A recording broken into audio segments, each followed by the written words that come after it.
দুর্বল কেউ নয়, কিছু পরিস্থিতি মানুষকে দুর্বল বানিয়ে দেয়। আর কিছু মানুষ সেই দুর্বলতার সুযোগ নিয়ে নিজেকে বাঁক ভাবতে শুরু করে। হার মেনে নেওয়ার নাম জীবন নয়, বাস্তবতার সাথে লড়াই করে বেঁচে থাকার নামেই জীবন। কিছু মানুষ নিজেকে নিয়ে অহংকার করে, নিজেকে খুব বড় ভাবে। তারা হয়তো জানে না ফুলের সৌরভ আর মানুষের গৌরব চিরদিন থাকে না। অহংকার বলে দেয় টাকা কেমন আছে, সংসার বলে দেয় পরিবার কেমন, মুখের ভাষা বলে দেয় মানুষটা কেমন, তর্ক বলে দেয় জ্ঞান কতটা, স্পর্শ বলে দেয় স্বভাব কেমন, পছন্দ বলে দেয় ভাবনা চিন্তা কেমন, আর স্বপ্ন বলে দেয় ভবিষ্যৎ কেমন। পৃথিবীতে সবাই শুধু স্বার্থ বোঝে। শীতের সময় যে মানুষ রোদকে ভালোবাসে, গরমে সেই রোদকে মানুষ তিরস্কার করে। সুতরাং মানুষের কাছে তোমার মূল্য ততদিন, তোমাকে তার প্রয়োজন যতদিন। কিছু স্বপ্ন যা কখনো সত্যি হয় না, কিছু আশা যা কখনো পূরণ হয় না, কিছু কথা যা কখনো বলা যায় না, কিছু মুহূর্ত যা কখনো ভোলা যায় না।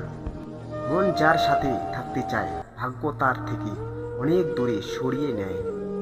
যদি জীবনে একটা ডিলিট বোতাম থাকতো, তাহলে কিছু স্মৃতি, কিছু অনুভূতি আর কিছু মানুষকে মুছে ফেলতাম তারা জীবনের জন্য। ভদ্রতা কোনো দুর্বলতা নয়, ভদ্রতা হলো বাবা মায়ের দেওয়া শিক্ষা। কিছু মানুষ আপনাকে ঠিক ততটুকু ভালোবাসবে যতটুকু আপনাকে তার প্রয়োজন হবে। তাদের সাধারণ ভালোবাসা তখনই থেমে যায় যখন আপনার কাছ থেকে তারা কোনো লাভ পাবে না। সব থেকে সুন্দর সম্পর্ক হলো দুটি চোখের, একসাথে খুলে আবার একসাথে বন্ধ হয়, একসাথে কাঁদে আবার একসাথে ঘুমায়, তাও আবার সারা জীবন একে অপরকে দেখতে পায় না। যে মানুষ কখনো অন্যের ভালোবাসা মূল্য দিতে জানে না, সে কখনো কাউকে ভালোবাসতে পারে না। যদি আপনি জীবনে বারবার আঘাত পেতে থাকেন, তাহলে নিজের দোষী ভাববেন না। শুধু মনে রাখবেন যে গাছের ফল যত বেশি মিষ্টি হয়, ঠিক সেই গাছে বেশি সবাই পাথর ছুঁড়ে মারে।